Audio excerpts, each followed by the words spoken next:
পরিমণির ছেলে দাঁত উঠছে, এই নিউজটা কি দেওয়া লাগে? আজকালকার নিউজ রিপোর্টাররা যে কি করে। আরে সারা টিআরপি বাড়ানোর লেগে বুঝছ না, কত কিছুই করবো। সব কিছু ফাতরামি, বুঝলি? এই খারাপ, আমার একটা ফোন আছে। হ্যাঁ হ্যাঁ, ফোন ধর। হ্যাঁ আব্বা কও। বাবা তোর টাকা পাঠাবি? টাকা পাঠাবো মানে? আমি কি টার গাছ লাগাবো মারিস নাকি? টাকা মুখে আমি। বাবা আমি খুব অসুস্থ বাবা। তুমি অসুস্থ হলে আমি কি করবো? আমি কি ডাক্তার নাকি? আমি তোমার টাকা পাঠাতে পারতাম না। অনেক ওষুধ খাইছো, এমন সুস্থ হও নাই। আর 8 টাকা দিতে পারতাম না। আচ্ছা বাবা তোর টাকা পয়সা পাঠানো লাগবে।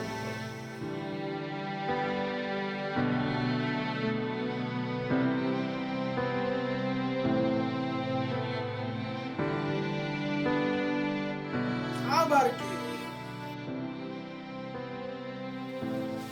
হ্যালো আব্বাজান, আসসালামু আলাইকুম। ওয়ালাইকুম আসসালাম। তা তোমার শরীর ভালো আছে তো? জি আব্বাজান, আমি আলহামদুলিল্লাহ ভালো আছি। শোনো জামাই বাবাজি, আমি একটা বিশেষ প্রয়োজন তোমাকে ফোন দিলাম। জি জি জি আব্বা, আমি ফিরে আছি। বলেন বলেন, কি বলবেন বাবা? শোনো, ওই যে আমাদের বাড়ির পাশে যে 1 শতক জায়গা আছে না, ওই জায়গাটা বিক্রি করবে। তুমি যদি বলো জায়গাটা কিনে রাখতে পারি।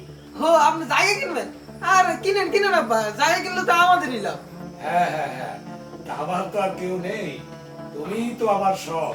তাই জায়গাটা আমি কিনে আমার নামই রাখছি, পরে তোমাদেরই তো হবে নাকি? আব্বা আপনি যার নামে ইচ্ছা তার নামে রাখেন। আমি কি একবার জিজ্ঞেস করছি কার নামে রাখবেন? রাখেন, আপনার নামে রাখেন। আচ্ছা শোনো না, ওদের আমি কবে ডেট দেবো বায়না করার? আব্বা আপনিই বলেন কবে দিতে চান। আচ্ছা তাহলে আমি কালই ডেটটা দিয়ে দিই, কেমন? হ্যাঁ ঠিক আছে আব্বা, কালকেই দিয়ে দেন। হ্যাঁ, দেরি করলে লস। তাড়াতাড়ি, দেরি করার দরকার নেই, দিয়ে দেন। আচ্ছা বাবা, আর একটি কথা বলতে হবে।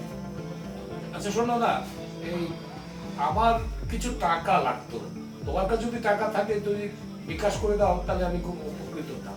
টাকা লাগবে? সমস্যা নাই, টাকা তো আছে আমার কাছে। কত টাকা লাগবে? 1000 বেশি করলেই চলবে। আব্বা হ্যাঁ, এটা নিয়ে কোনো টেনশনই করবেন না। আমি আপনাকে এই যে 20,000 টাকা পাঠিয়ে দিচ্ছি। আপনি ভালো থাকবেন। হ্যাঁ, আসসালামু আলাইকুম। ওয়ালাইকুম সালাম, সাবধানে থেকো। কিরে, তোর আব্বা কয়তো? আব্বা একজন। তা প্রথম ধরে ফোন দিয়েছিল ওইটা কি? ওইটাই তো আমার জন্মদাতা ওইটা। তো তার লাগে তুই দুর্ব্যবহার করলি কেন? আরে কইস না, খুব প্যারে আছি। বাপের 2 দিন পর পরে ফোন দিয়ে খালি টেয়া আছে। খুবই বিরক্তিকর। টাকা পয়সা কি সবসময় থাকে না। তা দ্বিতীয়বার ফোন দিয়েছিল ওইটা কি? ও ওইটা তো আমার শ্বশুর আছে। তো তার লগে তুই ভালো ব্যবহার করলি, আর তোর নিজের জন্মদাতা পিতার লগে তুই খারাপ ব্যবহার করলি, কেন করলি এটা? বললাম না, প্যারা, খুব প্যারা দে বাপে বেটা। শ্বশুর আব্বা তো বুঝছ না। আচ্ছা ঠিক আছে, তোর আমি প্রমাণ দিতেছি। তোর কাছে তোর শ্বশুর আব্বা বড় না তোর নিজের বাবা বড়? আচ্ছা তোর বাবার নাম্বারটা আমার দে।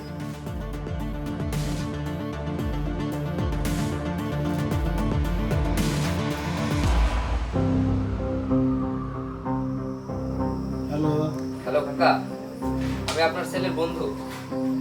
আপনার ছেলে তো অ্যাক্সিডেন্ট করছে। কি বলেন? আমার বলে কি হয়েছে? কেমনে অ্যাক্সিডেন্ট করেছে? আপনার ছেলে তো বাইকে অ্যাক্সিডেন্ট করছে, ওরে তো হাসপাতালে ভর্তি করতে হবে, অনেক টাকার প্রয়োজন। আচ্ছা ঠিক আছে, এখনই আমি আসছি, টাকা পয়সা নিয়ে আপনার চিকিৎসা শুরু করেন। চাচা, ওরে তো চিকিৎসার জন্য এখনই 50,000 টাকা লাগবে। আপনি এত টাকা কই পাবেন? ঘর বাড়ি সব বিক্রি করে আমি যেভাবে টাকা ম্যানেজ করে নিয়ে আসতেছি বাবা। আচ্ছা চাচা, ঠিক আছে আপনি আসেন। আচ্ছা তুই এবার তোর শ্বশুরের ফোন দে। হ্যালো জামাই বাবাজি, কি অবস্থা? আমি আপনার জামাই না, আমি আপনার জামাইয়ের বন্ধু। ও আচ্ছা বলো বাবা। আপনার জামাই তো অ্যাক্সিডেন্ট করছে। অ্যাক্সিডেন্ট? কোথায়, কিভাবে? আঙ্কেল, আপনার জামাই তো বাইক অ্যাক্সিডেন্ট করছে, ওরে তো এখনই হাসপাতালে ভর্তি করতে হবে। ও তা ভর্তি করে দাও। কিন্তু আঙ্কেল, ওরে হাসপাতালে ভর্তি করতে তো অনেক টাকার প্রয়োজন। টাকা? 1,050,000 টাকা লাগবে। এসব কি বলছো বাবা? মানে আমার হাতের অবস্থা তো খুব খারাপ, আমি তো এই মুহূর্তে কোনো টাকা পয়সা দিতে পারবো না। তুমি এক কাজ করো, তুমি তুমি মনে করো বাবাকে ফোন দাও। আচ্ছা ঠিক আছে আঙ্কেল, 50,000 না পারলে অন্তত 20,000 টাকা দেন। তুমি বাবা 20,000 টাকা, 200 টাকা আমি দিতে পারবো না, যা পারো তাই করো। শোন, তোর শ্বশুর 50,000 তো দূরের কথা, 20,000 টাকা পর্যন্ত দিতে পারবে না। লাস্টে আমি তারে 20,000 টাকার কথা কইছিলাম, সে আমারে বলছে 200 টাকা পর্যন্ত দিতে পারবে না। তুই এখন ভাব, তোর কাছে কে বড়, তোর বাবা না শ্বশুর? আল্লাহ, আমি বাপের লোকে এত দুর্ব্যবহার করলাম।